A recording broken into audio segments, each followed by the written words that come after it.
खासदार पार्थ पवारांनी पक्ष निधीसाठी आमदार आणि मंत्र्यांना लक्ष्य केलेलं आहे। ठराविक टार्गेट पूर्ण करण्याच्या पार्थ पवारांच्या सूचना आहेत अशी सूत्रांकडून माहिती कळतेय। तर निधी न दिल्यास वेळप्रसंगी राजीनामाही घेऊ अशी मंत्र्यांना तंबी देण्यात आलेली आहे अशी सूत्रांकडून सध्या माहिती कळतेय। तर मंत्र्यांना काही रक्कम पक्ष निधीसाठी देण्याच्या सूचना या पार्थ पवार यांच्याकडून देण्यात आलेल्या आहेत। आमदारांना दादांनी मंजूर केलेल्या फंडामधील ठराविक रक्कम देण्याच्या सूचना या खासदार पार्थ पवार यांच्याकडून या आमदार आणि मंत्र्यांना देण्यात आलेल्या आहेत अशी माहिती सध्या सूत्रांकडून समोर येतेय। आणि याच सगळ्या संदर्भामध्ये आपण अधिकची माहिती जाणून घेऊयात। आमचे प्रतिनिधी निलेश बुधावले सध्या आपल्या सोबत आहेत। निलेश, खासदार पार्थ पवार यांनी सगळी सूत्र एक प्रकारे आपल्या हाती घेतल्याचं दिसतंय आणि त्यांनी काही सूचना देखील केलेल्या आहेत। काय नेमकी ही सूचना असणार आहे? आकांक्षा, राष्ट्रवादी काँग्रेस पक्षाच्या राष्ट्रीय अध्यक्ष सुनेत्रा पवार जरी असल्या तरी सूत्र मात्र कुठेतरी पार्थ पवार यांच्याच हातात आहेत हे सातत्यानं अधोरेखित होताना दिसत आहे। याचं उत्तम उदाहरण या निमित्तानं आपल्याला पाहायला मिळत आहे।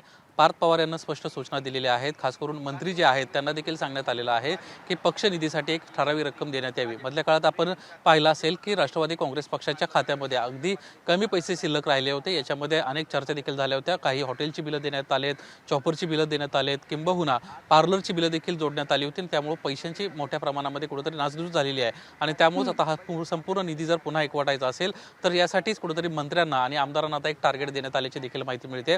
खास करून मंत्र्यांच्या बाबतीमध्ये त्यांना एक विशिष्ट निधी जो आहे तो पक्षाला द्यायचा आहे। जर तो देत नसतील तर त्यांचा प्रसंगी राजीनामा देखील घेतला जाईल अशा पद्धतीच्या स्पष्टपणे सूचना दिलेल्या आहेत। आणखीन एक महत्त्वाची बाब अशी आहे की उपमुख्यमंत्री आणि अर्थमंत्री अजित पवार असताना अनेक आमदारांना भरघोस निधी दिला अशा सातत्यानं आपण माध्यमांमधून बातम्या पाहिल्या होत्या। याचीच आता कुठेतरी एक लाईन पकडत आता पार्थ पवारांना देखील स्पष्टपणे आमदारांना सांगण्यात आलेलं आहे। खास करून 2-3 वेळा जे आमदार आहेत यांच्यासाठी स्पष्ट सूचना आहेत की आतापर्यंत आपल्याला फंडाची रक्कम नेमकी किती देण्यात आली होती, आतापर्यंत अजित पवारांना आपल्याला फंड किती दिला होता आणि त्या फंडापैकी एक ठराविक रक्कम तुम्हाला आता राष्ट्रवादी काँग्रेस पक्षाच्या खात्यामध्ये जमा करावी लागेल अशा पद्धतीच्या या स्पष्ट सूचना आहेत। आता याला कसा रिस्पॉन्स मिळतोय आणि आमदार आणि मंत्री कशा पद्धतीने आता यामध्ये प्रामुख्याने आपलं वाटा देत आहेत हे पाहणं महत्त्वाचं राहणार आहे। मात्र पार्थ पवार आता स्पष्टपणे आमदार आणि मंत्री यांना सूचना देताना दिसत आहेत आणि एक प्रकारे सर्व सूत्र जी आहेत ती आपल्या हातात त्यांना घेतल्याचं देखील या निमित्तानं अधोरेखित होत आहे। आकांक्षा, निश्चित निलेश, पार्थ पवारांनी ही सूत्र आपल्या हाती घेऊन आमदार आणि मंत्र्यांना या सूचना केल्याचं कळतंय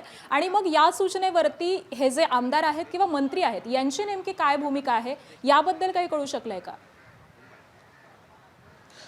आकांक्षा, आमदार आणि मंत्र्यांमध्ये या सगळ्या विषयासंदर्भामध्ये नाराजीचा मोठ्या प्रमाणामध्ये सुरू आहे। खास करून याचं एक उदाहरण द्यायचं झालं तर मंगळवारी आमदारांची ज्यावेळेस बैठक झाली होती त्यावेळेस निधीचा विषय त्या ठिकाणी निघाला होता। राष्ट्रवादी काँग्रेस पक्षाचे नाशिक जिल्ह्यामध्ये 15 पैकी 7 आमदार आहेत। असं असताना एकही काम आपल्याला त्या ठिकाणी मिळत नाहीये। कुंभमेळ्यासाठी तब्बल 25,000 कोटी रुपयांचा निधी त्या ठिकाणी आलेला आहे। मात्र त्या ठिकाणी आपल्याला जर कामं मिळत नसतील तर आम्ही पक्ष मतदारसंघामध्ये कामं कशी करायची आणि पक्षासाठी निधी कसा द्यायचा असा देखील या निमित्तानं तो सवाल उपस्थित करण्यात आला होता। ज्या पद्धतीने नाशिक जिल्ह्यातील आमदारांची भूमिका होती अशाच पद्धतीने महाराष्ट्रातील इतर भागातले राष्ट्रवादी काँग्रेस पक्षाचे जे आमदार आहेत त्यांचं देखील म्हणणं आहे की आपल्याला कुठेतरी निधी गेला पाहिजे आणि अचानक अशा पद्धतीने आता जर पक्षाला निधी द्यायचा असेल तर तो आणायचा कुठून अशा पद्धतीचा सवाल आता त्यांच्या वतीने उपस्थित होतोय। आकांक्षा, अगदी खरं तर तुम्ही देखील याचा उल्लेख केला की दादांनी आमदारांना फंडातील काही ठराविक रक्कम ही मंजूर केलेली होती आणि त्यानंतर आता ती पुन्हा त्यांना आपल्या पक्षामध्ये परत द्यायची आहे आणि ही सगळी परिस्थिती नेमकी काय कारणं आहेत की कशामुळे ही परिस्थिती उद्भवलेली आहे? अजित पवारांच्या निधनानंतर खास करून राष्ट्रवादी काँग्रेस पक्षाच्या खात्याची खूप चर्चा झाली होती की खात्यामध्ये आता पैसे शिल्लक राहिलेले नाहीत, अगदी काही लाखांमध्ये ही रक्कम आहे अशी देखील एक माहिती समोर आली होती।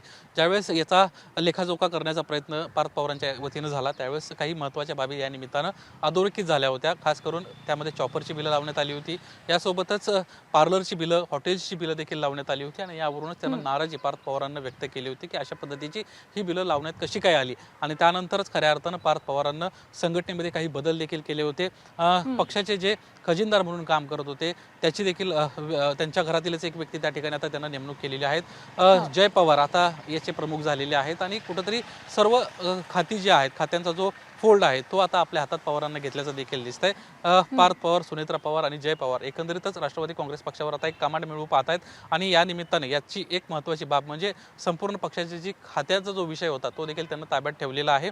आगामी काळामध्ये कुठल्याही प्रकारे अशा पद्धतीचा निधी खर्च होऊ नये आणि जास्तीत जास्त खात्यामध्ये पैसा यावा जेणेकरून राष्ट्रवादी काँग्रेस पक्षाची पुढची जी वाटचाल आहे ती सोपी होईल आणि यासाठीच आता एक कडक भूमिका पार्थ पवारांच्या वतीने घेण्यात आल्याची माहिती मिळते. मागच्या काही दिवसांमध्ये सर्व जे मंत्री आहेत त्यांना वन टू वन बोलवलं जाते, त्यांच्याशी संबंधित असणारे PSPA यांना देखील बोलवलं जाते आणि त्यांच्याकडून कशा पद्धतीनं हा निधी पक्षाला मिळू शकतो या संदर्भामध्ये थेट चर्चा करण्यात येत असल्याची माहिती आहे. अगदी आकांक्षा. धन्यवाद निलेश या सगळ्या सविस्तर माहितीसाठी. ABP माझा, उघडा डोळे बघा नीट.